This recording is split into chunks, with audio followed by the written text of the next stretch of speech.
Good evening, brethren. Welcome to our Damascus Bible study and also to our online viewers who are watching us via Facebook Live. We warmly welcome. It is a blessing to gather once again to hear the Word of God and to fellowship with one another. Since we are in cold season, I would like to start with a quick icebreaker to warm things up. Everyone can stay seated, you just have to follow my instructions. Clap once if you're feeling blessed this week. Touch your nose if you had coffee today. Raise both hands if you want to hear God's word tonight. Amen. Lastly, wave to someone beside you and greet them.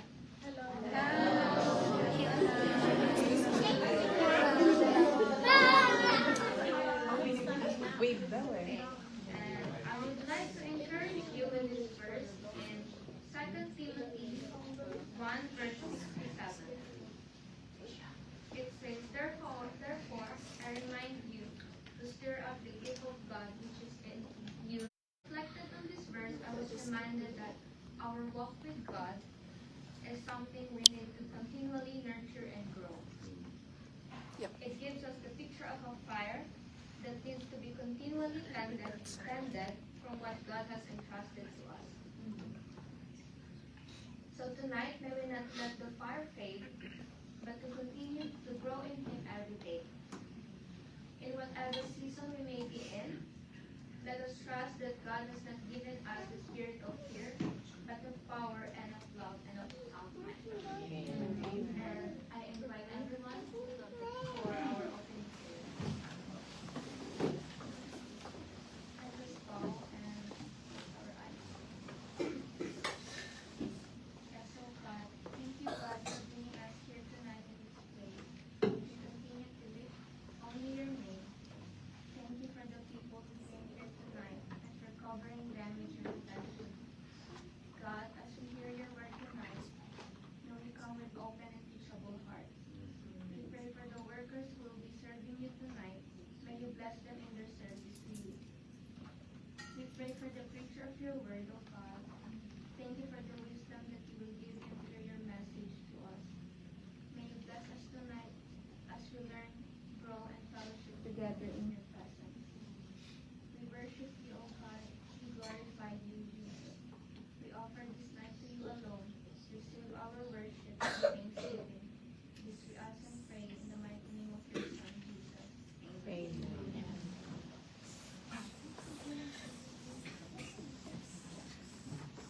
Good evening, brethren. Good evening. I just want to share a verse that's been stuck within me since the conference. So let us reflect on Romans 12, verse 2, which says, And do not be conformed to this world, but be transformed by the renewing of your mind, that you may prove what is that good and acceptable and perfect will of God. This verse reminds us that God wants to change us from the inside and out. He calls us to follow Him and not to be shaped by the worldly things around us. So tonight, let us open our hearts and allow God to renew our minds and speak into our lives. So let's worship with joy, sing with all our hearts, and give God the praise that He deserves.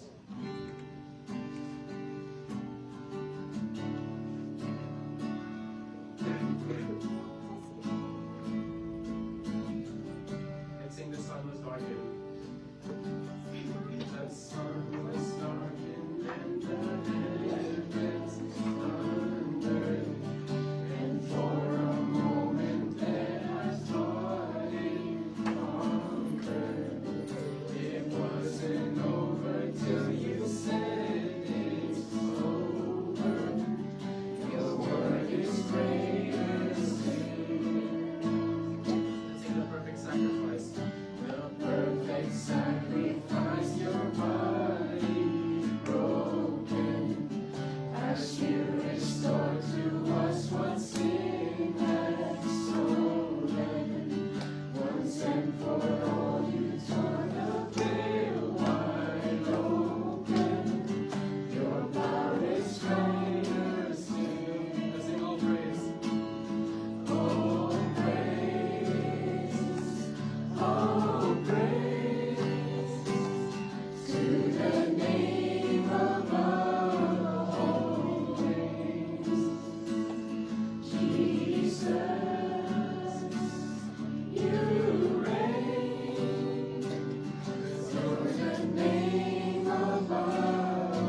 Brethren, I just want to share the miracle that I received from the Lord. So it all started, I think, this year, the beginning of this year. Like I had like this. So I made the wrong decision in my business, and it cost me a lot. And as a result, like I had to settle a certain amount of money. And there was a good friend who lent me money.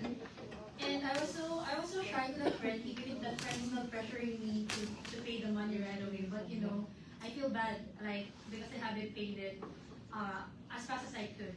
And then, I think 2 weeks ago, I got sick. And I was peeling my lips while I was bored at home.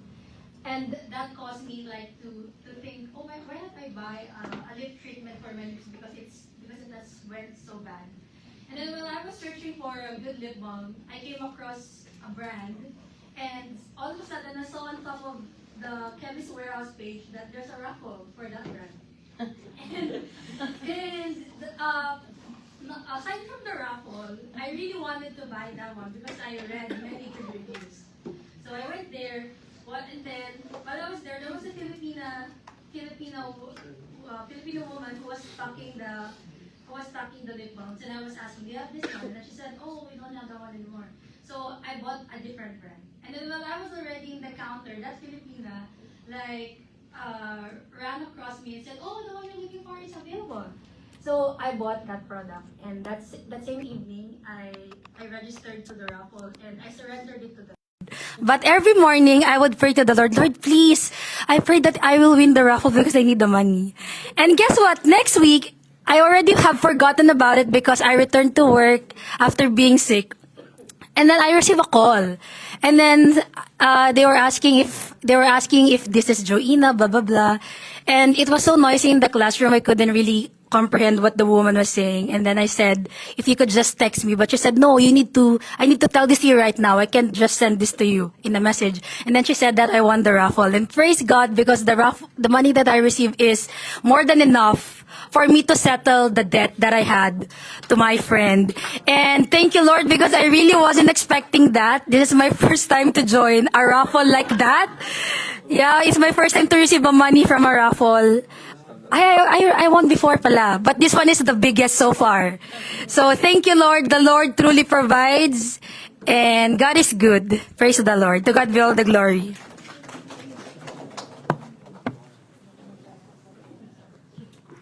Good evening again, brethren. I would like to give God the glory for the wonderful opportunity He gave me and the rest of the youth who attended the Set Apart Youth Conference held on July 9 to 11. It was such an amazing experience, and I'm grateful to the Lord for allowing me to be a part of it for the success of the youth conference. Throughout the conference, every session spoke to my heart in a unique and powerful way. Each message was a timely reminder that following Jesus is far more than simply attending church, reading scriptures, or calling ourselves Christians. True discipleship is about having a genuine relationship with Christ that transforms the way we think, speak, and live each day. As it says in Romans 12, verse 2, and do not be conformed to the pattern of this world, but be transformed by the renewing of your mind, that you may prove what is that good and acceptable and perfect will of God. We were challenged to pursue God with greater desire, to seek Him wholeheartedly, and to build a deeper relationship with Him through prayer. Through His word and obedience, we are not called to blend in with the world, but to be set apart for His glory. As followers of Christ, we are called to remain faithful even when it is difficult, to stand firm in our convictions, and to let our lives reflect His love and truth. Every topic spoke to my heart in a unique and special way. Every message revealed a different aspect of His truth. And it challenged me to grow in my faith and inspired me to live a life that is truly set apart for His glory. Learning about developing a healthy mind through Jesus Christ reminded me that true peace and strength are found only in Him. The message on Christ over culture challenged me to choose God's truth over the standards of the world. The teachings of the fear of God renewed my desire to live a life of reverence and obedience. And the session on being a doer of the word reminded me that our faith must be seen not only in what we know, but also in how we live. Among all the sessions, the message on gifting and calling impacted me the most. It deeply touched my heart and brought me to tears as I reflected on God's purpose for my life. During the altar call led by Bishop, I experienced the presence of the Holy Spirit in a very personal and powerful way. It was as if God was speaking directly to my heart, reminding me that His calling is not based on how confident, capable, or qualified we think we are. Instead, God calls those who are willing to humble themselves, surrender completely, and make themselves available for His purpose. As I looked around during the altar call and saw so many young people, including my cousins, my friends, and myself, responding to God's invitation, I was overwhelmed by the tangible presence of the Holy Spirit. There were tears in our eyes as we surrendered our hearts before the Lord. It was a beautiful reminder that God was something special in every one of us. Although we have different stories and struggles, the Holy Spirit was ministering to our hearts in a deeply personal way. After the altar call, I remember my cousin and one of my friends asking me, how did they know what was in my heart? They were amazed because the message seemed to speak directly to the very things that they had been silently carrying. I simply smiled and told them, it wasn't the pastor who knew, it was the Holy Spirit. Matthew 10 verse 30 says, but the very hairs of your head are all numbered. Only God knows our deepest thoughts, burdens, fears, and desires of our hearts. That moment reminded me that God is not distant or unaware of what we are going through. God knows even the smallest details about us. He sees every hidden struggle, every unanswered question, and the deepest cries of our hearts. More importantly, He calls us to trust Him, surrender our lives completely, and allow Him to accomplish His perfect will and purpose into our lives. I know I still have many shortcomings, I still make mistakes, and fall short of God's glory. That is exactly why I need Him every single day. I need Him to strengthen my faith, shape my character, teach me humility, and help me obey His word and His perfect will.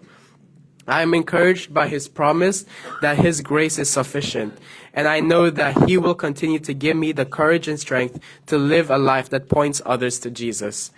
Titus chapter 2 verse 7 to 8 says, "In all things showing yourselves to be a pattern of good works, in doctrine showing integrity, reverence, incorruptibility, sound speech that cannot be condemned, that one who is an opponent may be ashamed, have nothing evil to say of you." My prayer is that everything that we learned during the Set Apart Youth Conference will not simply remain as a 3-day event, but it will become evident in the way we live each day. My desire is to continue growing in my relationship with God, to remain faithful in every season, and to walk in obedience to His calling. Thank you, Lord, for reminding me that you are still shaping me, teaching me, and preparing me for your purpose. All that I am and all that I hope is to become is only because of your amazing grace. Thank you, God, and to God be all the glory.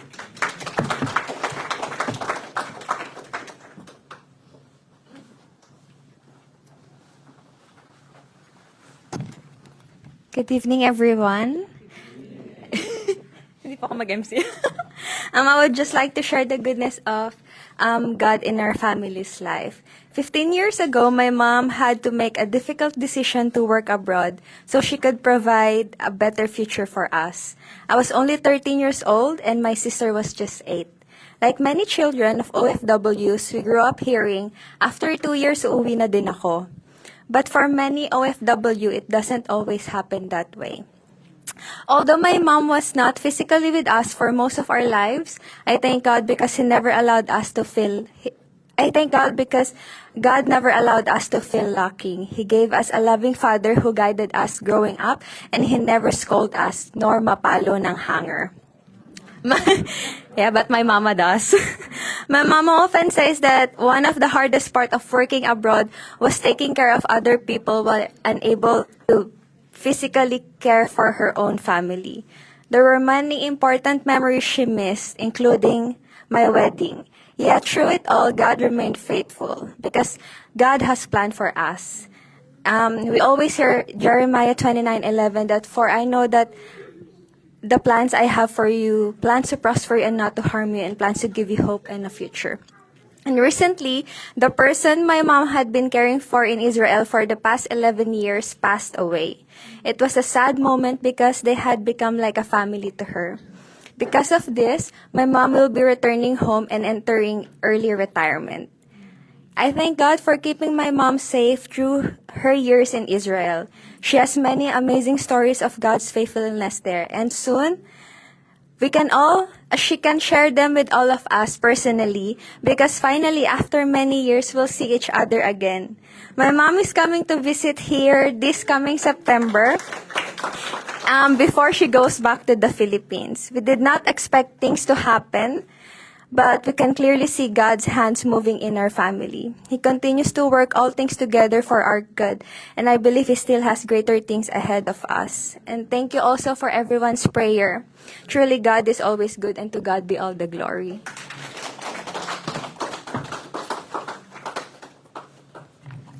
Thank you for the wonderful testimonies, and I believe we are ready for the Word of God. Let us now prepare our hearts for the Word of God through the life of Brother Reg. Thank you, Ate Jana. Praise God. Amen. Good evening, everyone. Are you awake with the icebreaker of Sister Jana tonight? Amen. God is good, and all the time, God is good. We thank God for the life of our young people, being the one standing here, serving the Lord. And apologies to Ate Frankie. I know you are prepared with your exhortation. but we needed to do this message tonight. Amen. And I praise God for the victory of the Wipe Up Conference last week. It was a victorious gathering. And I praise God that we got the opportunity. I was praying to the Lord, Lord, will I be able to come? But we are not allowed to come because we're old. But Friday night, we were called by Bishop as we minister to the young people. Praise God. We asked permission if we can attend Saturday. And she said, yes, not all the cell group, but you alone and the elders. She thought I'm going to bring everyone. But God is good. I saw the hands of God working in the lives of the young people. But one thing I want to tell you, that Wipe Up Conference is not just actually for young people. I hope there's a conference for everyone. But that message not only spoke to the young people, it is for everyone. That's why, I really encourage everyone, if we have that kind of conference, if you are a young professional, come. Don't think that the message is not for you. It is for everyone. Because I was blessed as well. But the challenge to these young people that I gave them, even in our home group yesterday, is the last message that that Pastor Friday spoke about, being the doer of the word. And it's not only for the young people. We keep hearing the word of God each week. Bible studies, even prayer meetings, we have exhortation, we have discipleship for young pros, and many, opportunities, Sunday service, many opportunities to hear the word of God. But the question is, how are we responding? How are we applying? How are we doing, the word of God that's being imparted to all of us? Amen. That's why our role as Christians, we are continuously growing. That's why the discipleship topic that we had is about being and making disciples. Amen? But I will not teach it tonight. I'm compelled to teach this message. I forgave some home group leaders. I'm waiting for their response. I need to meditate 2 messages. But tonight, we will revisit one of the foundational doctrines. Because many people are responding to this doctrine, to this call of God. And what we need to do is to obey. So, before we start doing that, I will set 3 objectives tonight, mga kapatid. And I want you to be part of these objectives. Because you may say, this message is not for me. Or this message I already heard many times. But I want you to understand 3 things tonight. The first objective is, this message is for those, who have received Jesus Christ, but have not undergone water baptism. This is for you to respond, to the call of God for water baptism. Second objective, these are for Christians who have been water baptized already, who have committed their lives to a life of discipleship, yet their walk with the Lord is just like a plateau. It's just the same. No, I'm not here to judge, but I'm here to encourage, because you committed your life to a life of discipleship. Your outward declaration that you are following Jesus Christ, as your Lord and Savior, and you want to be His disciple. That is our discipleship that we are studying. Thirdly, this is for everyone. If you have received Jesus Christ as your personal Lord, God, and Savior, it is not only bishop, pastors, or our admin, even Brother Rich or Sister Kay, who will be teaching about water baptism. Because the call of God in Matthew 28:19-20. Let's read. And this is the main Bible verse that we are studying in our discipleship. But tonight, I want to go to this verse first. Go, therefore. The call to Great Commission is for everyone. If you are a Christian, this is for you and me. Go, therefore, and make disciples of all the nations. It says, baptizing them in the name of the Father and of the Son and of the Holy Spirit. And if you are a follower of Jesus Christ, you can do it. You may say, I don't have the ability, the capacity. That's why the Holy Spirit is being sent to us. So wherever you are, if someone wants to be water baptized, you don't have to call Brother Rich. Of course, we need to meditate the Word of God. We need to understand the message. And one of the key messages of the water baptism is found in Romans chapter 6, which we will touch later. So again, remember those three objectives. Firstly, for those who are desiring, or maybe the Lord is knocking at the door of your heart for you to obey His command for water baptism. Second, it is for us Christians, who have decided to follow Jesus Christ, but until now, we're still not sure, or maybe, we are still like 50-50 in our walk with God. Thirdly, it is for everyone. So after this message, if people wants to be water baptized, you can share a simple message. The most important part is sharing the gospel of the Lord Jesus Christ.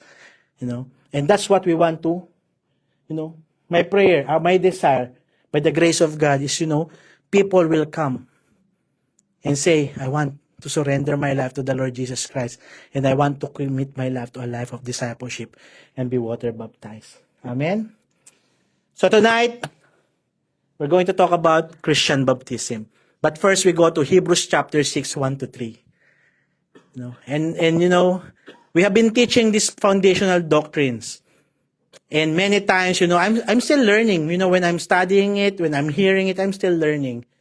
It says here, therefore, leaving the discussion of the elementary principles of Christ, let us go on to perfection, not laying again the foundation of course, repentance from dead works and of faith toward God. We studied it last time. Remember? I touched on in lesson number 3. What's lesson number 3 of our discipleship? The growth path. From believer to disciple to minister to leader. Praise be to God. Natatandaan nyo pa. Amen. Next, the doctrine of baptisms with S, of laying on of hands, of resurrection of the dead, and of eternal judgment. And this we will do if God permits. Remember, we touched this. But tonight, we're gonna touch, the doctrine of baptisms. So, you see here, it says baptisms. I will not touch on all 4. But the first baptism is the baptism of John. John's baptism. Now, before Jesus Christ, actually, Jesus Christ was baptized by John. It's unto repentance. And that's showing that you have a changed life after baptism.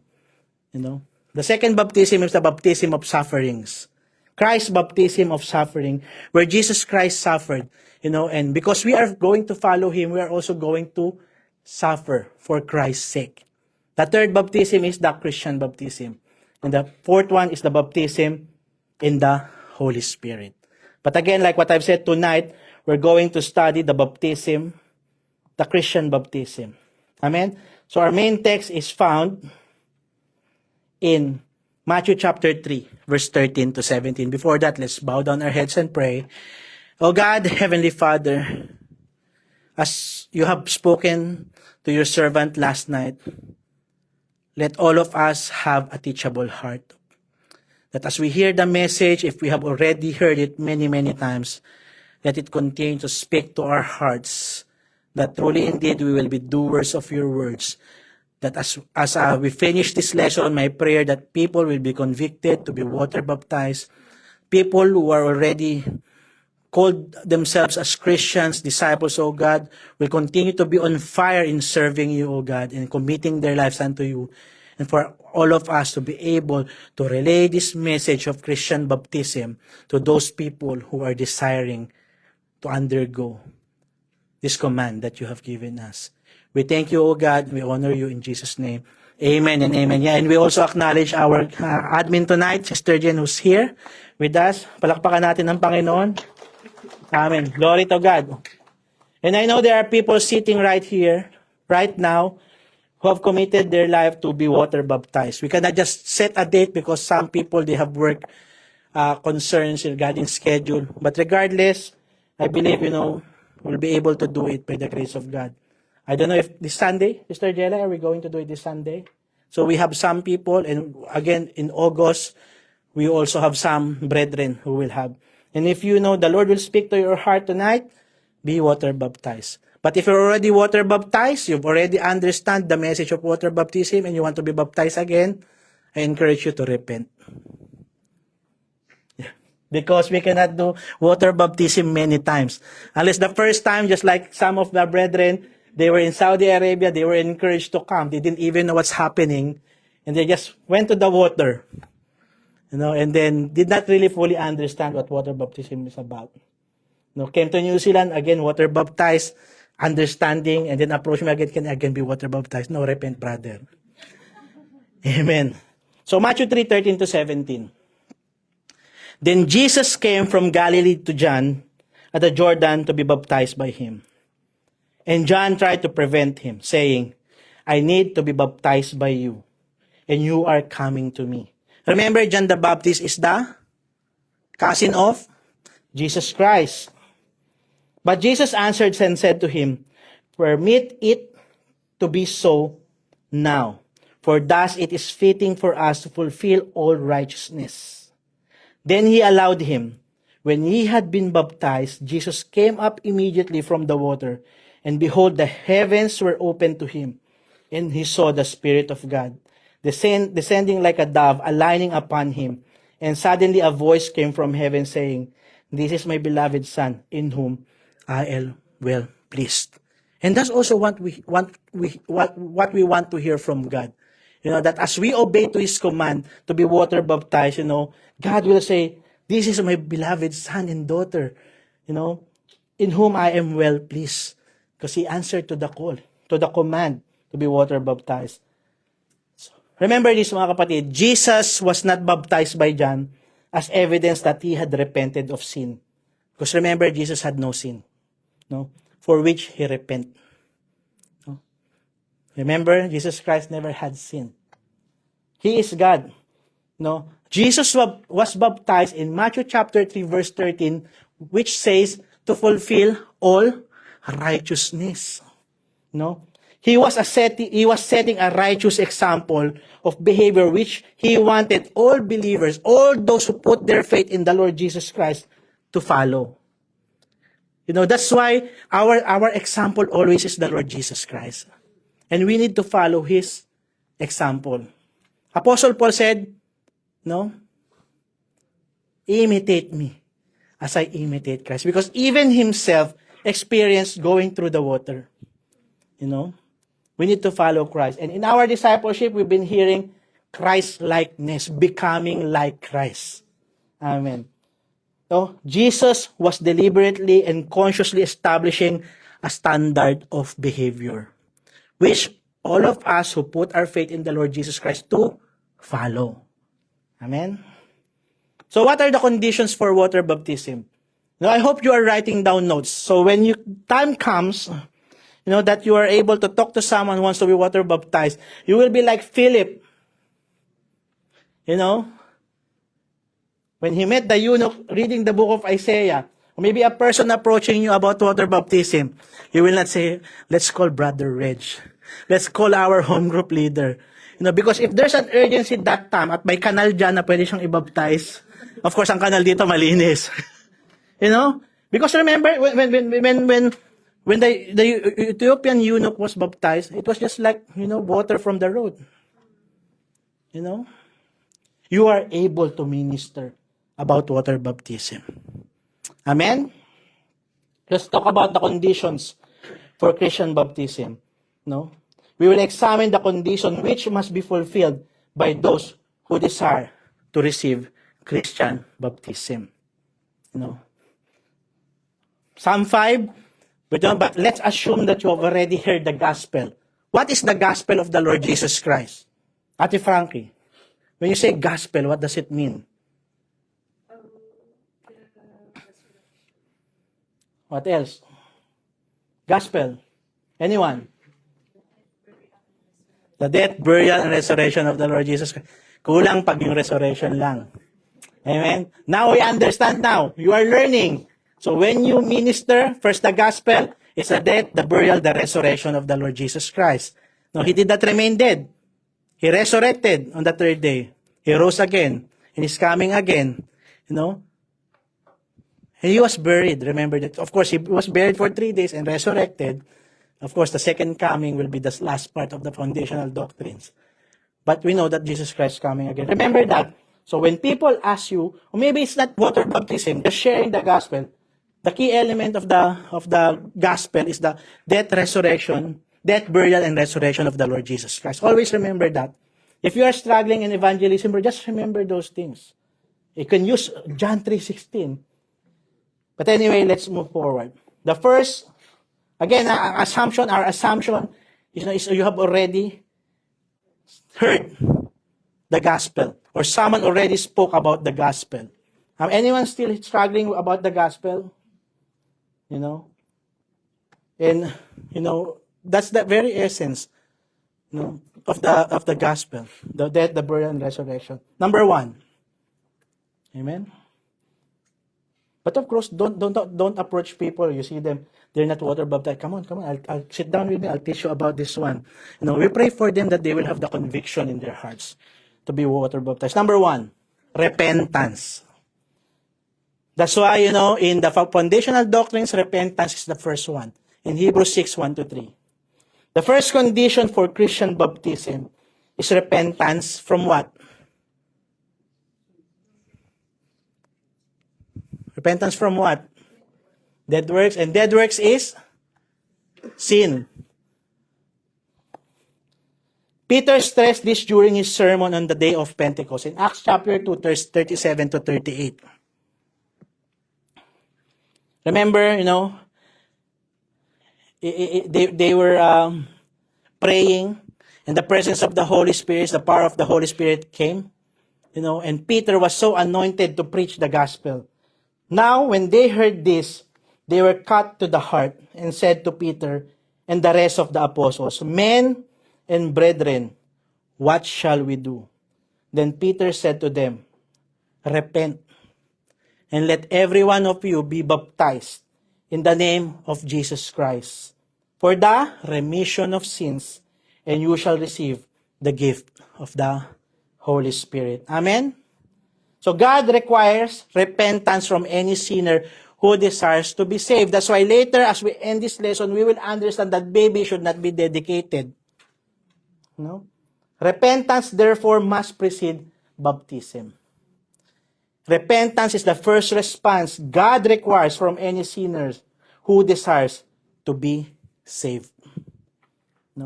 Thereafter, baptism is the outward seal or affirmation of the inward change produced by repentance. When you repent, there should be an inward change in you. When you repent, it doesn't mean hindi ka magandang lalaki. It was mentioned during the youth conference or wipe-up conference. Bishop was so straight, but of course he said sorry, but because of course we are created in the image and likeness of God, but we are ugly when we are sinning. Amen. It doesn't mean when you repent, you'll be like a good-looking guy. It starts from the inside. The inward change. Like what Brother Jason said, presence of God inside. Is the acronym of POGI. Presence of God inside. Because if there is a presence of God inside, there will be a transformation happening. I know maybe Karen had a difficult time explaining to Carla during that time when he was introducing Jason. But Jason said, presence of God inside Kuya Reg. Amen.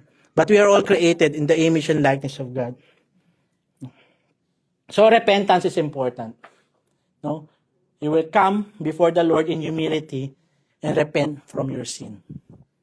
Number 2, belief. Belief.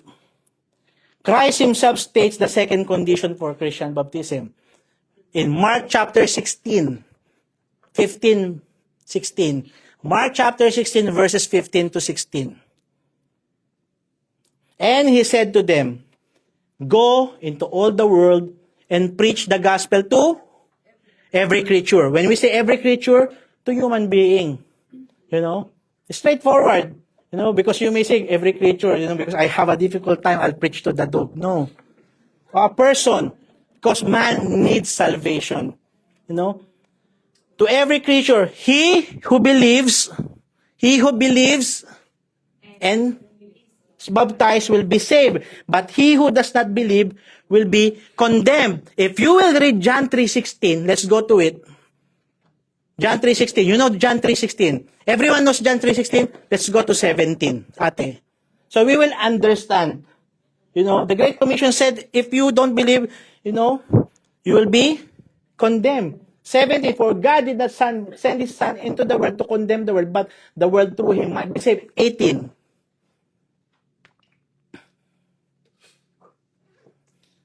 Yeah, the Son of Man did not come to condemn. But let us look at verse 18. For God, he who believes in him is not condemned. But he who does not believe, it is the word of God. Because he has not believed in the name of the only begotten Son. Always remember that. We share the gospel. If they don't believe, we do not condemn them. But this is the word of God saying. But we need to continue to pray to the Lord, have that persistence in our hearts to pray and share the word of God to them until they have that conviction, that they will believe in the Lord Jesus Christ. Because we are so focused on John 3:16, but we have 17 and 18 as well. Amen. Here, Christ states that everywhere the gospel is preached, those who desire to be saved are required two things. First, to believe and to be baptized. Amen? This requirement of believing is illustrated by the story of Philip and the Ethiopian eunuch, man whom he met on the road from Jerusalem to Gaza. And it is found in Acts chapter 8, verses 26 to 40. Write it down, and when you go home, meditate on these Bible verses that I'm giving you. So Philip heard that Ethiopian read from the book of Isaiah. Remember, he was reading the book of Isaiah during that time. And what did Philip do? Remember, Philip just came from like a great revival that happened in Samaria. And then he was, with the Ethiopian eunuch. He joined him in his chariot to explain the gospel. You may be thinking, where was it mentioned? But I believe along the way, that's why he had that conviction to be water baptized, because he heard about the gospel of the Lord Jesus Christ. As they continued in their journey, the road led past water. And upon Ethiopian's request and his confession of faith, Philip baptized him. Listen to this, mga kapatid. It was not Ethiopian eunuch who requested. Because he has that deep desire, that conviction in his heart.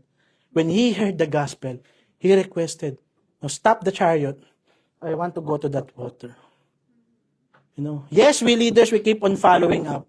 We keep on encouraging you. But I pray in my heart that you yourself will have that conviction to be water baptized. Not because you are changing a religion. It's not. That's not in the Bible. I will tell you one thing. I found out in New Zealand. I will not say the ethnicity. A man who's already pastoring left his church and then went, to another church. This is a personal experience that I had with that person. Went to another church, really blessed by that church, but he wanted to come to a church with his own people, ethnicity. He came to that church. The first requirement of the church, he needs to be water baptized. I asked why. What baptism just happened? You've been baptized, right? I said, yes. Why are you going to be water baptized again? Because this is the requirement of the church. That I need to be baptized by this church. That my affinity is in this church. We need to pray, for our fellow Christians, mga kapatid. I don't know where it came from. I'm not here to judge. But that's not what the Bible is saying. If you're already water baptized, your allegiance is to the Lord Jesus Christ. Yes, the Lord has given us name of churches, denominations, but it doesn't mean that you need to undergo again, just to be alleged to that, to have allegiance on the church. Acts 8:36 to 38. So that's the verse I've given you. But I want to read this one. Now, as they went down the road, they came to some water, and the eunuch said, "See, here is water. What hinders me from being baptized?" Then Philip said, "If you believe," because we're talking about belief, number 2, with all your heart. That's why when you believe, you need to believe with all your heart. You may. And he answered and said, I believe that Jesus Christ is the Son of God. So he commanded the chariot to stand still, and both Philip and the eunuch went down into the water, and he baptized him. Right there and then, he was baptized. Philip said to the eunuch, if you believe with all your heart, you may be baptized. The eunuch replied, I believe that Jesus Christ is the Son of God. So that's why, those who are desiring to be water baptized, remember this, that you need to believe that Jesus Christ is the Son of God. Another good example can be found in Acts chapter 16. If you read Acts chapter 16, there are a lot of examples, people getting baptized. Acts 16, 25 to 34, and I want you to write it down. And this is the experience of the Philippian jailer. Still remember that story? What happened to the Philippian jailer? Mga kapatid. Who was in prison during that time?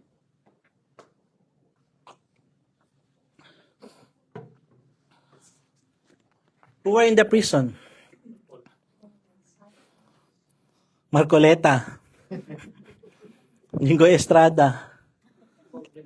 Bong Revilla. Paul and Silas. That's why it's really good to read. Because if we will understand the context, why they submitted to water baptism, because of the miracle that happened in the prison. The Philip said to you, okay, again, 16, 25 to 34, a person who desires Christian baptism must first confess by faith that Jesus Christ is the Son of God. We will touch on that later in Acts 16. Number 3, a good conscience toward God. A good conscience toward God. The third condition for Christian baptism is having a good conscience toward God. Peter water toward God through the resurrection of Jesus Christ. Here we understand that Peter dismisses any idea that the purpose of baptism is any kind of cleansing or bathing of the physical body. It's not. The essential condition of Christian baptism lies in the inner response of the believer's heart. The answer of a good conscience toward God. That's why when we have the Word of God, and some things are tempting us, we have that moral compass from the Word of God, I would say, whether to do it or not. One time, I was a pastor, spoke to me over the phone in the Philippines. I was in New Zealand. And I was telling him, Pastor, because that person still doesn't know what is right for him. And she said, that person knows. That person just chose not. I was like, I think it was 1 a.m., 2 a.m. Like, I was just awakened by that. Because when we have the Word of God, we know what is right and what is wrong. But because sometimes, our mind is clouded, we are not deep in the Word of God. That we chose the other path. But if we are rooted in the Word of God, and that is the last lesson that we will have in our discipleship, with the grace of God, next week we will finish it. So we will know what is good and what is bad. The inner response of a good conscience toward God, Peter indicates, is made possible through faith in the resurrection of Jesus Christ. Now, the grounds upon which a Christian at his baptism may answer to God for his conduct with a good conscience. So such a believer has humbly acknowledged his sins. That's why there should be humility in our hearts. Because apart from God, we have this pride in our heart. And we humble ourselves before the Lord. The person has confessed his faith in the death, burial, and resurrection of Christ as the necessary propitiation for his sins. And by the outward act of obedience in being baptized, he is completing the final requirement of God needed to give him the spiritual assurance of salvation. Don't come to the water when you still have in your mind that you still don't want to give up other things. Of course, it's a process. Some people, they have radical change overnight. Transformation that they experience. Like Apostle Paul, soul to food. But most of us here, it's a process, right?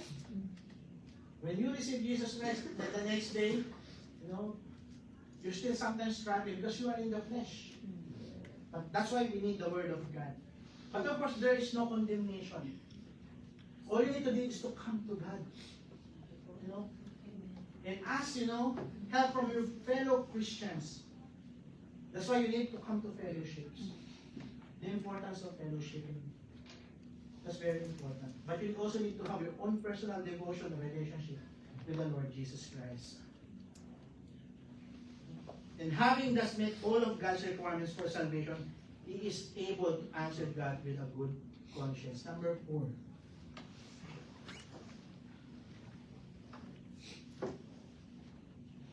Repenting, believing, and having a good conscience are summed up by number 4, becoming a disciple. That's why it's still connected to the lesson that we are studying as we're in that lesson, hopefully next week. Becoming a disciple.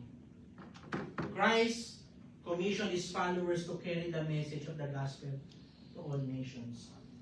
Who is Christ's follower? Us. Not only the 12 apostles, all of us are followers of Lord Jesus Christ.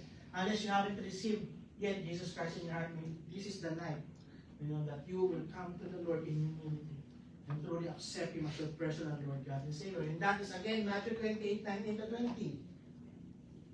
Go therefore and make disciples of all the nations, baptizing them in the name of the Father and of the Son and of the Holy Spirit, teaching them. Remember the word teaching them. To observe all things that I have commanded you. And lo, I am with you always, even to the end of age. Amen. What's the topic? What's the lesson of our discipleship? What's the title? Still remember? Becoming and making disciples. Becoming and making disciples. You become a disciple, you also make a disciple. Amen? Remember that. No? Here, making disciples, which precedes baptizing, consists in bringing those who hear the gospel to the stages of repenting, believing, and having a good conscience. This makes new believers eligible for baptism, by which act they commit themselves publicly to a life of discipleship. Your outward declaration of your faith in the Lord is submitting yourself to Him, following Him. When you say you follow Jesus Christ, you become a disciple, a follower of Jesus Christ. Not just head knowledge that you know Him as God and Savior. From your heart, you will submit to Him, you will follow Him. And that is the message that we had, one of the lessons that we had in our Bible study. After this public act of commitment, those who have been baptized need to receive more thorough and extensive teaching that they may become genuine disciples, strong, intelligent, responsible Christians. That's why when you receive Jesus Christ and you have been water baptized, you continue to grow. Faith comes by hearing, and hearing. Romans 10:17, by the word of God. We need to continue to hear the gospel. That's why I was so blessed, that even if there's a registration, people still came. 360 people came. Plus Brother Reg and Sister Kay and Samuel. All the pastors, I was amazed, all the pastors were just sitting at the back. But everyone's enjoying being at the back. It's also the privilege to see the pastors being personal. Laughing, talking, when the word's being preached. Saying we learn. And I've been sharing to you. When we came here, we had discipleship about demonology, deliverance in West Auckland. I'm driving my beautiful red car to West Auckland. After 9 p.m., our roads were closed in West Auckland. We were driving around West Auckland for 1 hour. How do we get home, sister? I hope, but in my spirit, I will come again next week. I came. And I don't know if Sister Jen were with us when we were discipled by Bishop. I learned about foundational doctrines in the Philippines. I already started teaching it in the cell group. Bishop called us to be trained, to be youth leaders that time. And we were having discipleship Tuesday, Wednesday. Sabbath day, Monday, Tuesday, Wednesday, we come to Bishop's house. Also in West Auckland. Sometimes he said, it's too far. But New Plymouth is not too far. Other places in New Zealand is not too far. But when it comes to the Word of God, nothing is too far. Amen? I believe the Lord is speaking to our hearts tonight. And don't think that it's not for you. It's for everyone. Amen. Of course, if it's pastor's meeting, it's not for us. For pastors yun. Yeah. So next, those 4 things. Remember those 4 things. Now the instruction.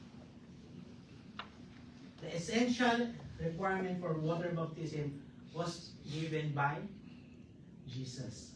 Jesus himself gave the requirement for water baptism.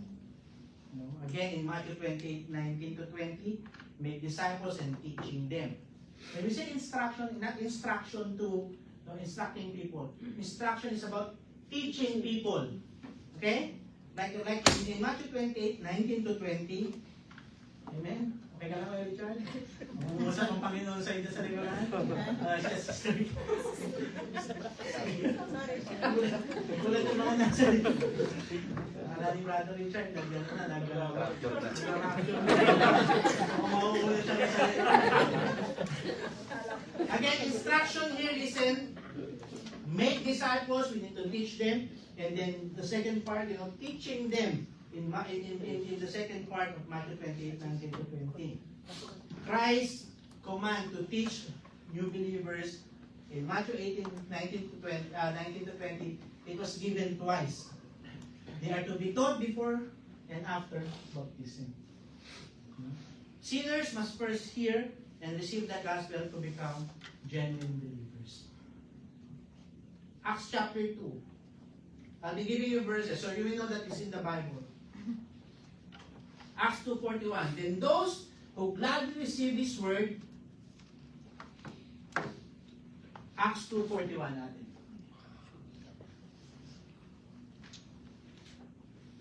Please bear with Aliana.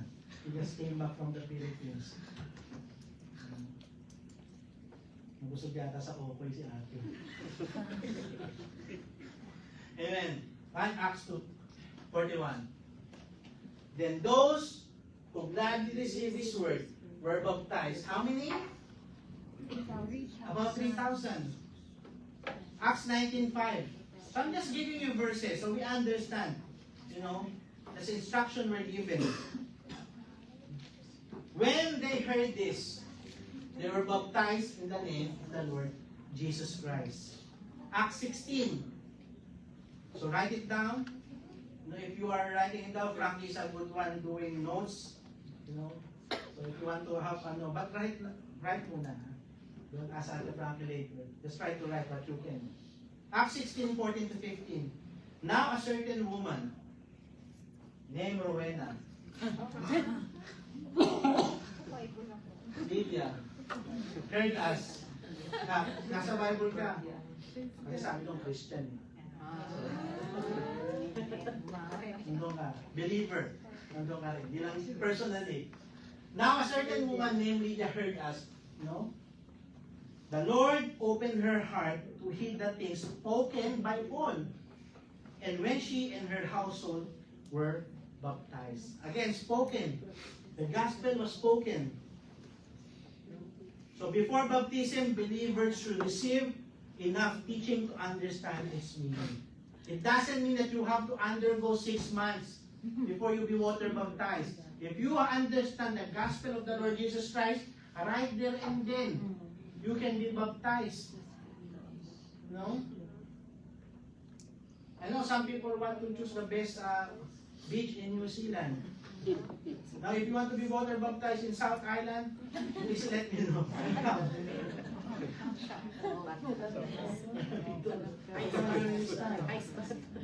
But don't wait too long.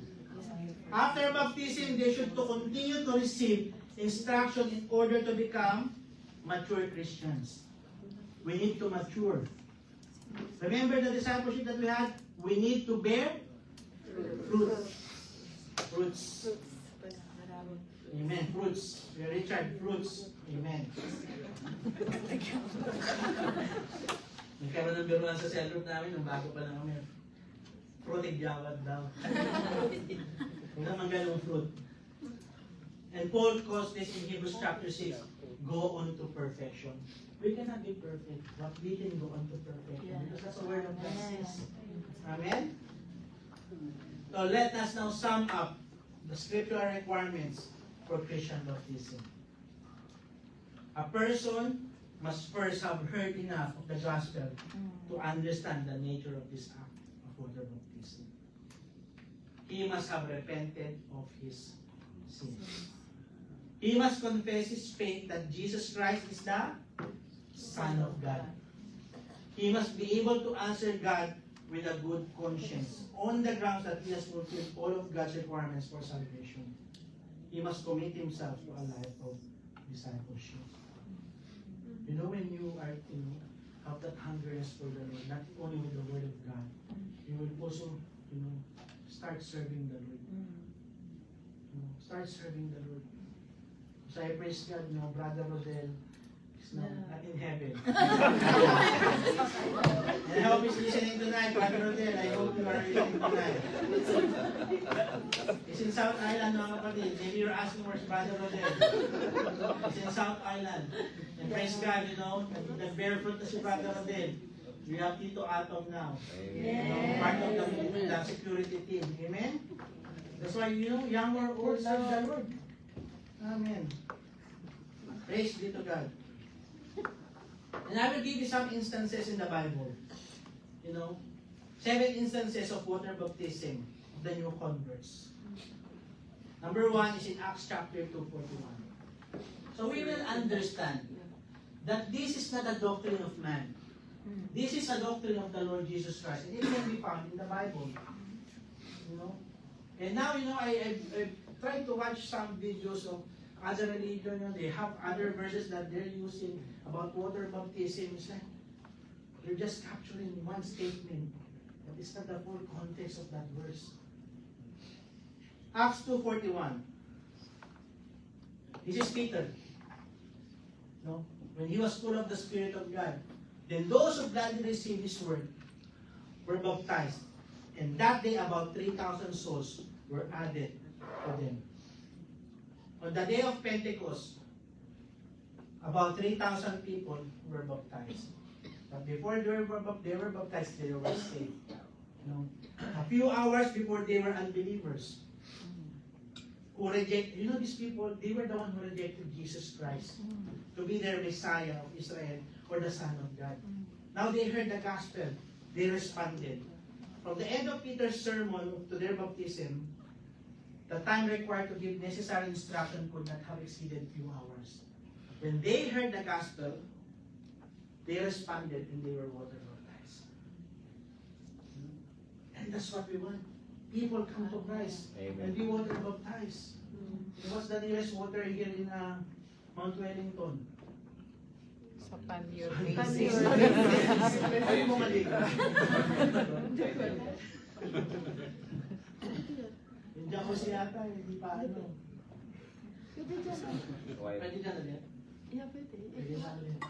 But I know some prefer to be in the beach. But please, huwag tayo sa ano beach yung pinuntahan natin? Mana. Before the person who was baptized, sugat-sugat muna tayo lahat. But praise be to God for the commitment of that brother. Sugat. Sa praise be to God. There's water, you baptize. Second instance. Acts chapter 8 verse 12. But when they believed, Philip, as he preached the things concerning the kingdom of God, in the name of Jesus Christ, both men and women were baptized. And this is like what I said, the great revival that happened in Samaria. You know, when he was used to preach, he was brought there, you know, to preach the gospel in Samaria. No exact period of time for instruction or for teaching is specified.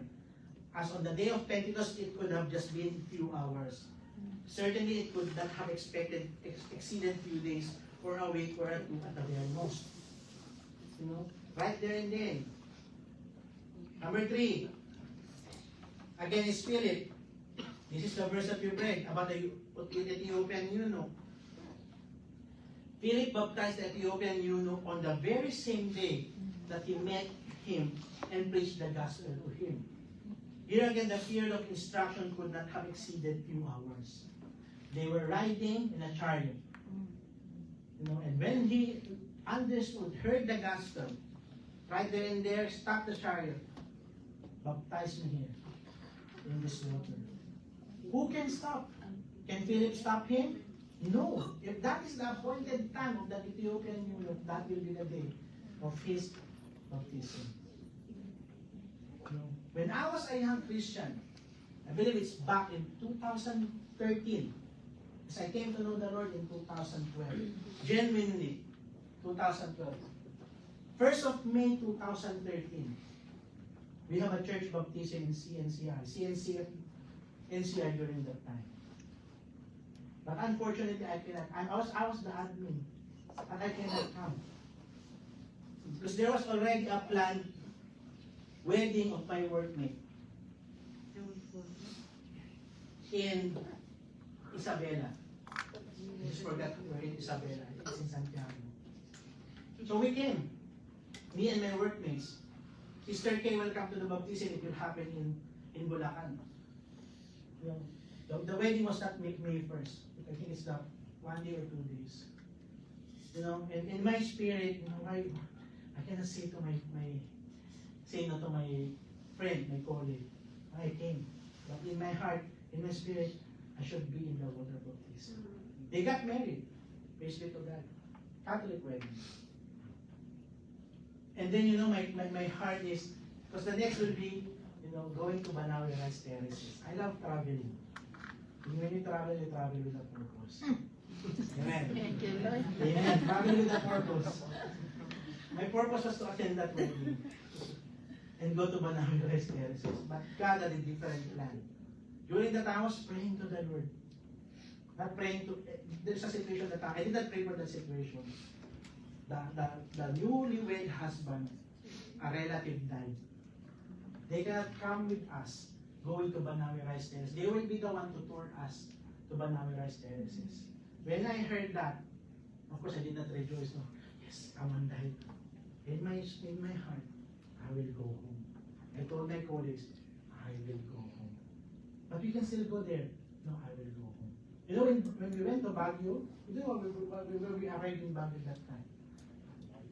You know, I was in the bus, standing. Sometimes sitting in the middle of the, you know, of the aisle. No chair. Chance passenger. You know, the next morning I arrived in Camyas, where our church was.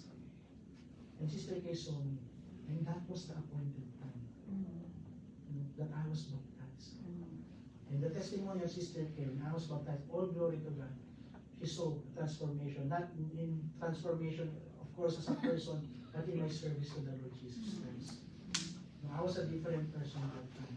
Even though the pastor had a difficulty dipping me in that swimming pool. He needed to do it. I was not baptized twice. But because I was getting bigger at that time already, they had the difficulty putting me down. You know? I felt like I was drowning because they needed to put everything. Because I think was it my leg or my body that cannot be, you know, put down? I think, you know, we do baptism here, we only have 1 or 2 people, but there I think 4 or 5 young people used to put me down because everything cannot be put down in that swimming pool. But you know, and that was all about, you know, the conviction. The Ethiopian eunuch had that conviction in his heart. Stop the chariot. You know. and let me be water baptized. I just want to share that testimony, but it's not about me. But we see here, if you have the condition in your heart, go ahead. You want to do it today? Mahirap ko na inyo. Hintay tayo, overnight. Acts 9, verse 18. Another instance. This is what is this number 3, 4? 4. Acts 9:18. And we know the book of Acts chapter 9 is about the road to Damascus. It is the conversion of Saul to Paul. In verse 18 it says, immediately there fell from his eyes, remember he was blinded, something like scales, and he received his sight at once, and he arose and was baptized. Ananias was directed, by God to go to Saul of Tarsus. He was afraid, but he laid his hands on him and prayed for him. Saul of Tarsus was baptized on what was probably the day of his conversion. Certainly about 3 days, because they were still traveling that time. The first revelation of Jesus Christ to him upon the Damascus road. And he waited for 2 days. And Ananias laid his hand on him. Scales fell off and he was baptized. Amen. And he mentioned this testimony in Acts chapter 22, verse 16. Because he shared about his conversion. In Acts 22, verse 16, and now, why are you waiting? This is Ananias talking to him. Arise and be baptized and wash away your sins, calling on the name of the Lord. No? Paul addressed the Jerusalem mob about what Ananias said to him. He was testifying to these people. Number 5, in Acts chapter 10, 48. I'm sharing to you the verses, but read the whole context. And he commanded them, this is Peter, to be baptized in the name of the Lord. Then they asked him to stay a few days. This is Peter who commanded Cornelius and his household to be baptized on the same day he preached the gospel to them. And that's what we desire, that the whole household will be saved and will be baptized. We came home in 2018, visited Cavite, Naik Cavite. There was no intention, there was prayer in our heart. During that time in the afternoon, we were talking, and there was, I think it's Atenea's conviction, Sister Kay, or your conviction, you in Atenea, had a conviction to have a Bible study.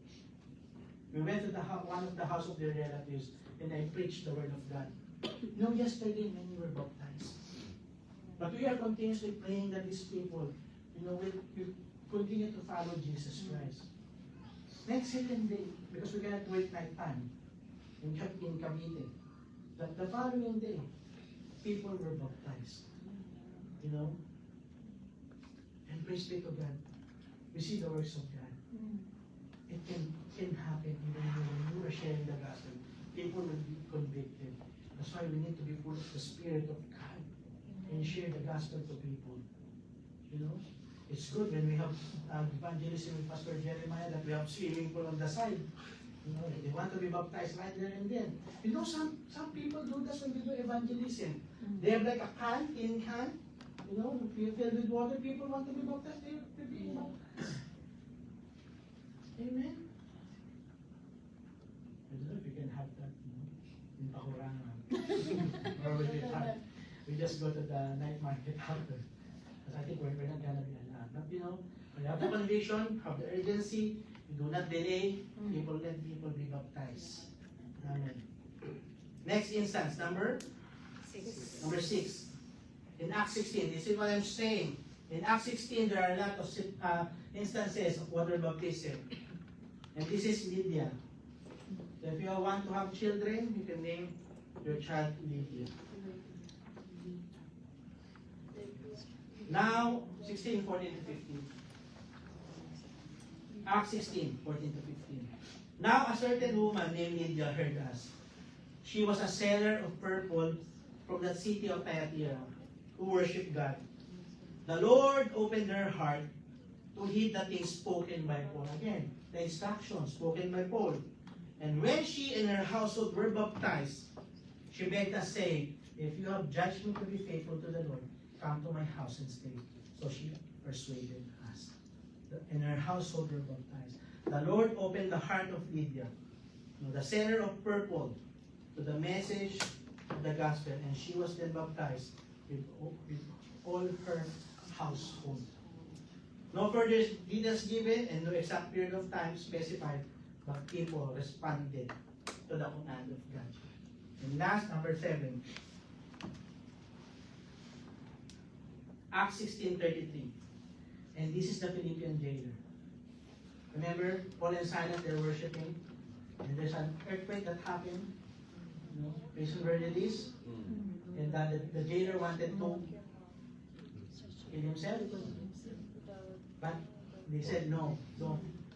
He was able to come to the household of that Philippian jailer, and it's Acts 16:33, and he took them the same hour of the night and washed their scars, and immediately he and all his family were baptized. And people will say here, that the philosophy of men, it says all. So even if they have children in that house, they were also baptized. But remember the conditions that we have for water baptism. They were baptized the same night in which they were first heard the gospel. So summary of the instances of the baptism of the new converts. So before baptism, the apostles presented the basic facts of the gospel, entering in the life, death, and burial of resurrection of Jesus Christ. And they related these facts to the act of baptism. Baptism then followed immediately, normally within few hours, and most within few days. That's why I was talking to the home group leaders. Let's kindly ask those people who want to be water baptized. We do not want to delay the water baptism. I know it's winter time. But if people want to be baptized, let's do it. Now the question is, are infants eligible? The answer is no. Because the 4 conditions for Christian baptism automatically rule out infants. By its very nature, an infant cannot repent. Pinatanggap nila ba siya kaya na? Si Damien? Cannot repent. Cannot believe. Cannot answer with a good conscience to God. And cannot become a disciple. I cannot say, si Kanya should be an MC now. She talks too much like a mom. So si Daniel na masigasig din, they cannot. They cannot yet. Just kidding, Mr. Karen. But they cannot yet. Even Samuel, in their own ways. You know what, when I asked Samuel, invite your friends to come to one Bible study. He even invited David to Bible reading. Monday, Tuesday, Wednesday, Saturday, Sunday. And then David was telling his mom about it. So Samuel's already inviting, reminding people, even reminding me. We went out, we went somewhere, and because there's a Bible reading, we wanted to go to Samuel. So we went there. It's already 7:30. He was in the car doing the Bible reading, and we went and said, we should have not gone to that that Korean. Because my Bible reading, but you were the one who said want to go there. And Tita Gel was saying, we cannot hear you clearly somewhere. So we went home, said the Bible reading, he was there. The next day he reminded us, next time let's not go anywhere with this Bible. Very good. And I'm not lifting up my son. And that's also one of the ways that we instruct him. That's now we're tired. Sister Gel will be looking after us each time we have but if we cannot, we say sorry, Sister Gel. Sometimes the Lord is calling us to do some works for His glory. I believe when we had the evangelism in West Auckland, Sister Gel, we're not able to. Again, the household of Cornelius. In Acts chapter 10, all of them, listen to this, so you will understand that infants are not eligible. In verse 2 in Acts chapter 10, verse 2, it says, all of them were God-fearing. In verse 33, it says, all of them heard Peter's message. Sometimes when we are doing Bible study, the children, like us, we had a prayer meeting, Samuel and David, Ina, Frankie, and Jana, they were testifying about the wipe-up conference, and they were playing their card. They were not listening. I said, listen. Stop, then play it again. The attention. So, they may be hearing some part of it, but not really fully understanding it. In 44 to 46, all of them received the Holy Spirit and spoke with other tongues. In 47 48 in Acts chapter 10, all of them were saved. So infants, they don't qualify yet. But if that baby, God will take them, they are already in heaven. And the household of the Philippian jailer in Acts chapter 16 as well. Paul and Silas in verse 32 spoke the word of the Lord to the jailer and all who were in the house. Infants cannot understand.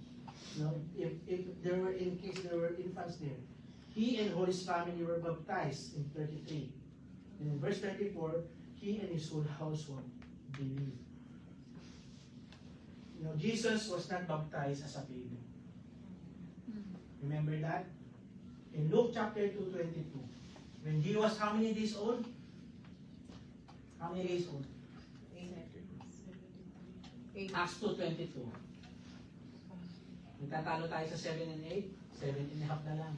6, 7. 6, 7. No?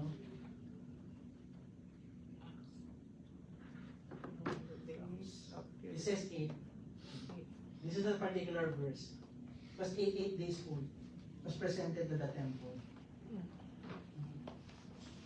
Jesus was not baptized until he knew that what he was doing and the reason why he was doing it to fulfill all righteousness. So, the question is, are infants eligible? Babies should not be baptized. Children can be presented to the Lord, dedicated to the Lord, and that's what we're going to do in August 15 and September 12. Block the date. I'm not sure if everyone will be invited, but block those dates, even preserve those dates for the glory of God. Children can be presented to the Lord for dedication and blessing by the laying on of hands. A person should not be baptized until he understands the meaning of the act and have met the biblical requirements, the 4 conditions. It depends on the mental and spiritual development of an individual. Some people receive baptism when they're 7 years old. Someone wants to be baptized, but I said, Sister Kay, we need to understand first. I'm not hindering him, but he needs to understand first. Because we don't want them, later on they will be baptized again. But I know we have young people here who are already baptized, and we see the transformed life of those young people. Amen. And we heard the testimony. Was it last Sunday? 2 weeks ago. Aloysius. Glory to God.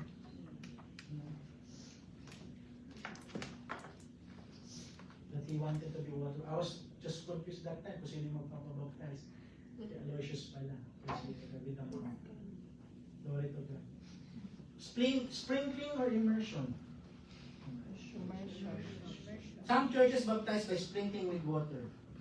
Others totally immersed in water. When Jesus was baptized, he went down into and then came up out of the water.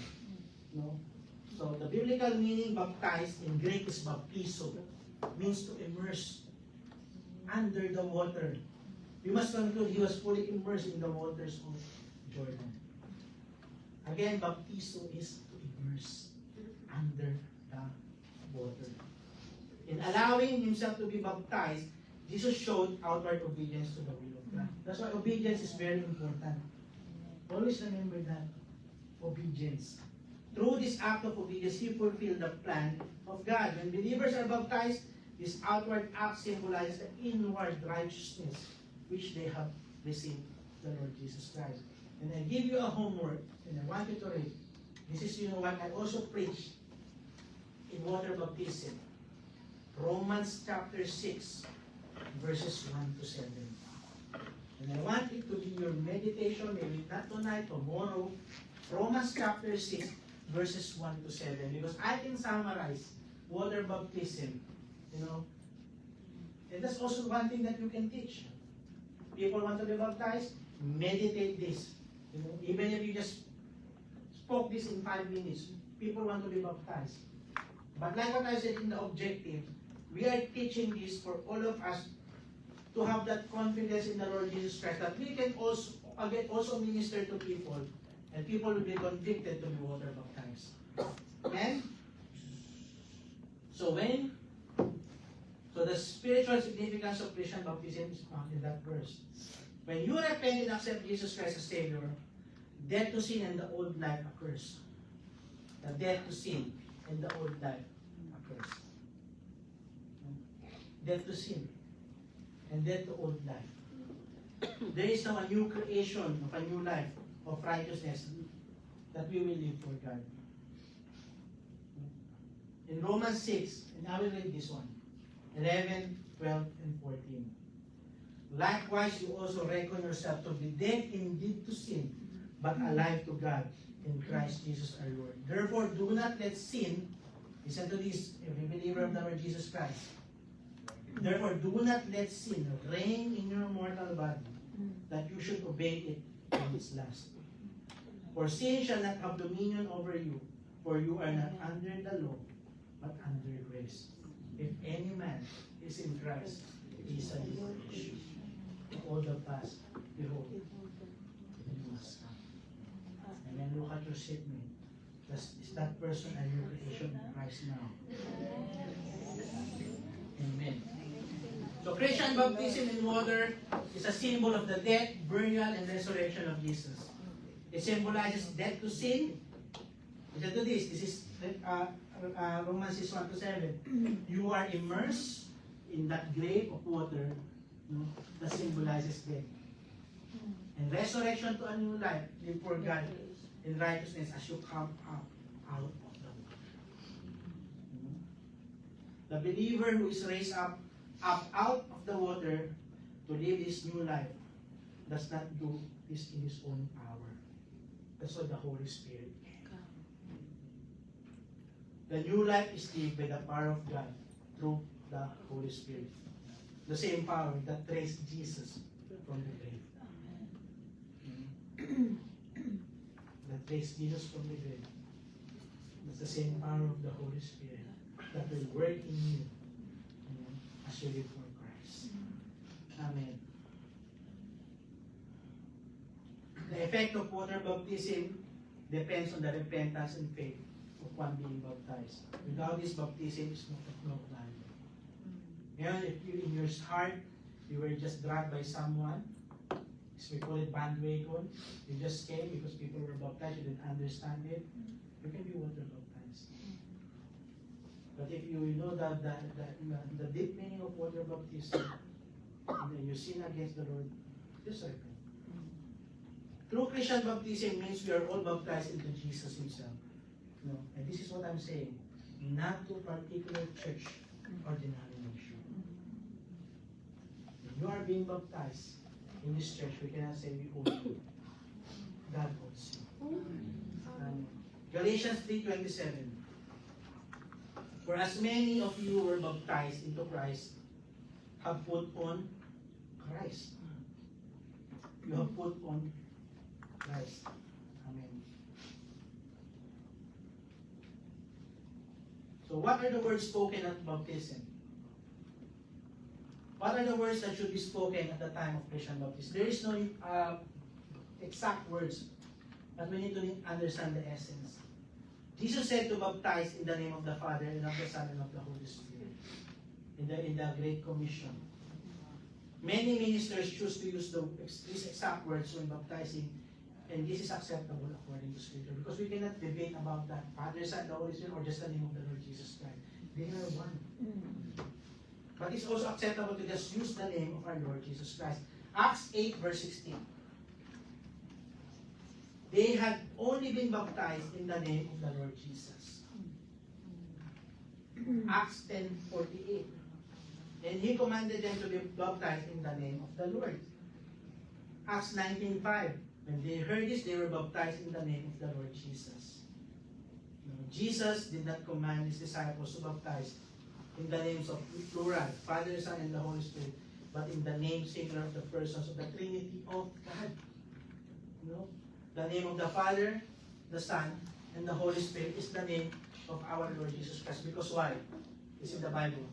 Colossians 2, verse 9. So we understand. For in Him dwells all the fullness of the Godhead body. Does it matter, Father, Son, the Holy Spirit, or no, or the name of the Lord Jesus Christ? No. This verse. The Bible teaches we are all baptized into Jesus Christ. Romans 6:3. Romans chapter 6, verse 3. Or do you not know that as many of us were baptized into Christ Jesus, were baptized into His death? So baptism in the name of the Lord Jesus Christ, or in the name of the Father, Son, the Holy Spirit, are both acceptable to be spoken at the time of Christian baptism. Remember this, when you are already in the water, do not preach. Especially when you say it's so cold here. You have already heard the gospel. Sometimes, people come to the water and they still preach there. Just ask them, have you fully committed your life to the Lord Jesus Christ, accepted? Yes, now, baptized in the name of the Father, the Son, and the Holy Spirit. Go down to the water. And there's no exact instruction. Katayo ba? Tapos ilulubog pa baba? Patalikod? Patagilid? Una ulo yung paa nakamat. It depends. It depends. As long as malulog. But please huwag yung patagalin sa ilalim. Don't say si Kuya Richard maraming kasalanan. Kailangan mas matagal sa ilalim ng tubig. Hindi ka din na tahimik lang, konti lang ang kasalanan nito. Makakaginagan. Let's make sure that they are immersed in water. There should never be conflict in the wording of times. Because the Trinity refer to the Father, the Son, the Holy Spirit. To be consistent with the Bible, and this is what I follow, upon the basis of the confession of your faith, in the name of God, the Father, the Son, and the Holy Spirit, I baptize you into the Lord Jesus Christ. But up to you how you're going to do it. But again, everyone can baptize. But always remember the qualifications as well. Be full of the Word of God. So when you baptize, because remember, you are representing Christ.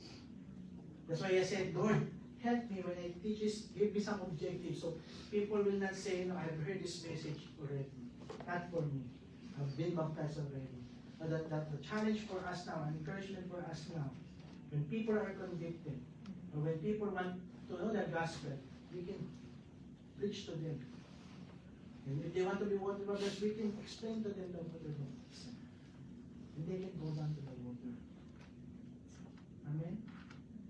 Can we do that, mga kapatid? But please, if you will do that, please let us know as leaders. Okay? And do not do it secretly. Because when Jesus Christ fulfilled all righteousness, He was baptized, many people were there. And there were witnesses. And we witnesses, we are to pray for that person. That person will continue to walk in the Lord. Not to say, nabaptize ka, pero wala ka nang ginagawa. We need to pray for them. We need to encourage them with the word of God. Amen? Did you understand, mga kapatid? Meron pa gusto magpa-water baptize ulit? But I know in this room right now, there are few people who wants to be water baptized. And you are welcome to join. So this Sunday, where are we going? Eastern Beach.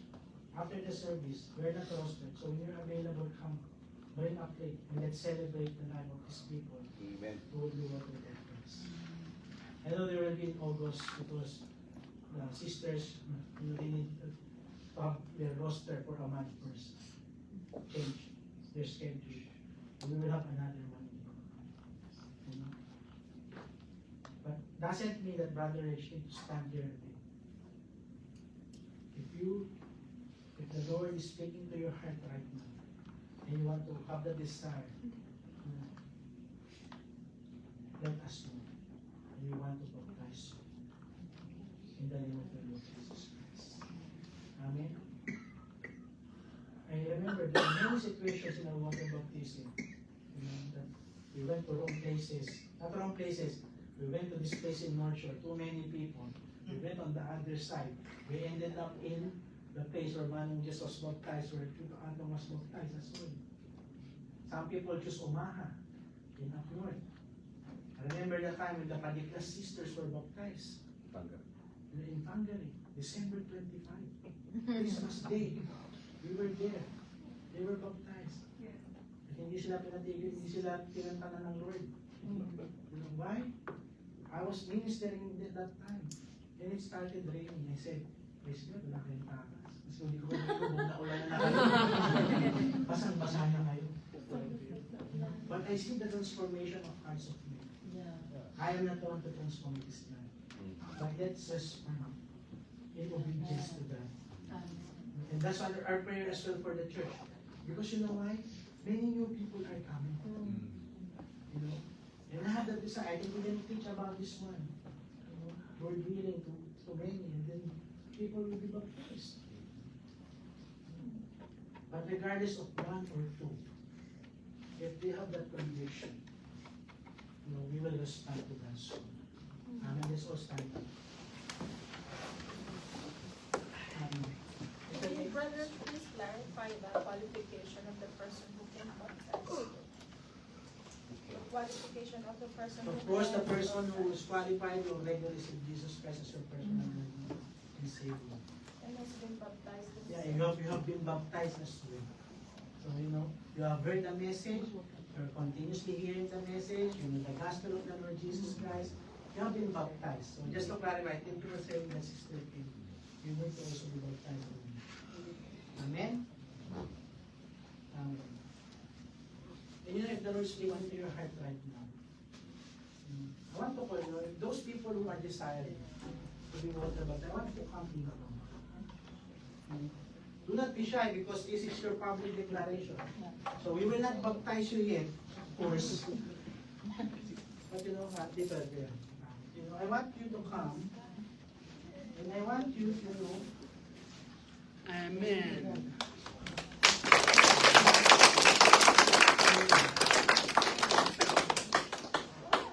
Praise God for the life of this house. I know there will still be many. You know, we will have on Sunday, but we will have another one. And if you still have question about it, you know, approach your home with your approach me. But these people committed their life. And it's an answered prayer. You know, that these people are committing their life to water baptism. So I want to ask the four of you. So I want to ask you again. So do you believe that Jesus Christ is the Son of God? Amen? You believe in Him, you repent of your sin, and you want to commit yourself to a life of discipleship. I'll pray for them. So on Sunday, it will be John and Almond. I will be baptized. Let's celebrate. Get their full name, we will give it to Sister Jen. For their citizenship in heaven. For their water baptism. And Sister Christmay and Sapira will be in August. Because they're both working in McDonald's. Visit them in Balmoral, where our previous church was close to. Let's continue to pray for them that the Lord will give them a good schedule. And they'll be able to attend the church regularly. Amen? Come on, let's lay our hands on them in this prayer. Lord Heavenly Father, we thank you for the life of these souls who have committed their lives unto you, Lord, I ask in Jesus' name, that as they understood the message of the gospel of God, that as they have responded to you, to receive you as their personal Lord God and Savior, that you will continue to speak to their hearts, O God, as they follow you. And now as they're committing their lives to a life of discipleship, publicly declaring their faith in you, O God, continue to lead them and guide them into the path of righteousness. Let the power of the Holy Spirit indwell in them, O God. That, Lord, we will not just see transformed lives, but we will see souls serving you faithfully. Hallelujah. Thank you, God, for the life of His brothers and sisters, Panginoon. They are not ashamed of the gospel. They are not ashamed to declare that Jesus Christ is their Lord, God, and Savior. And as they commit their life, O God, we also commit them unto you, O God, that you will continue to help them to grow and mature as a believer of Lord Jesus Christ. Help us as well as we continue to instruct them of your word. Thank you, Father God. Bless them, Lord God, and let them be a bearer of your word as well for more people to come to know you. In Jesus' name we pray. Amen. Thank you. For the MLE shows, so if you're available on Sunday, you are welcome to come. Just bring a plate. So we have John and Almond from Joy and Faithfulness Home Group. Then we have Christ May and Sapira from Kindness Home Group. Amen. Alright, let's all bow down our heads again and pray. God, we thank you, O God, that people responded to you to be watered by Christ. Thank you for their lives. Thank you as well for the brethren, Lord God, who have again heard the message about water baptism.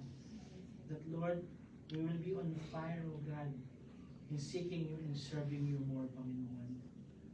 That we will not allow idleness to be in our hearts, but we will say yes to you, O God, as we have said to you, yes to you before, that we want to serve you. That I have decided to follow Jesus, no turning back.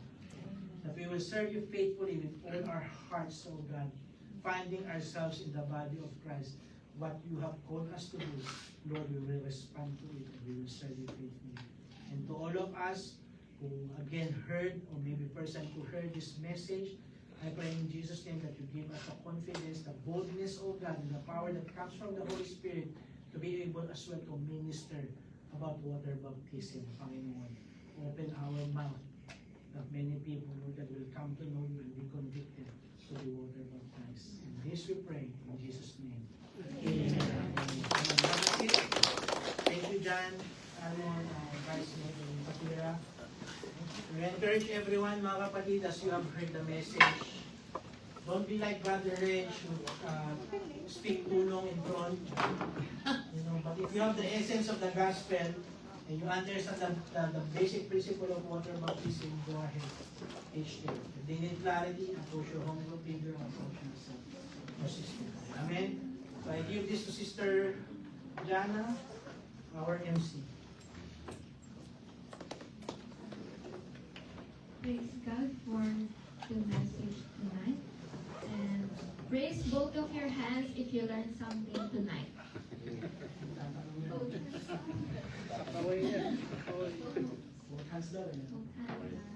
Again po.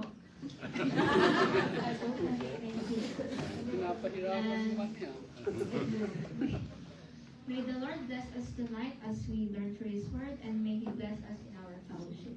And for announcement, prayer meeting every Thursday, Bible study every Friday, Sunday service every Sunday morning at 10 a.m.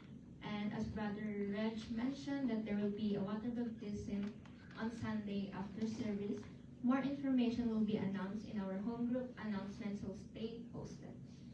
And to our online viewers, thank you for being with us tonight. May the Lord bless you and